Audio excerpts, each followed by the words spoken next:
Thank you. Very warm regards to everyone. And my name is Manyata and I hail from Delhi.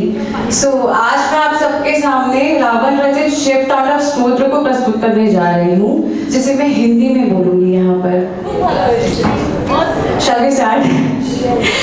जटाओं से है जिनके जल प्रवाह मात गंग का, गले में जिनके सज रहा है हार विष भुजंग का, डमट डमट डमट डमरू कह रहा शिव शिवम, तरल अनल गगन पवन धरा करा शिव शिव।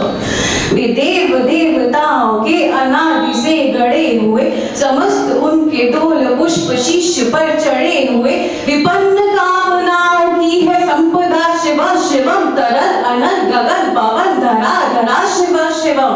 वे शेष है अशेष है प्रशेष है विशेष है, जो उनको जैसा कार्य ले वे उसके जैसा भेष है। वे नेत्र सूर्य देवता का चंद्रमा का पाल है, विलय भी वे प्रलय भी वे अकाल महाकाल है। उसी के नाथ हो लिए जो उनके साथ हो लिया, वहीं के हो गए हैं वे जहाँ सुना शिव शिवम। डमट डमट डमट डम कह रहा शिव शिवम, तरल अनल गगन पवन धरा धरा शिव शिवम।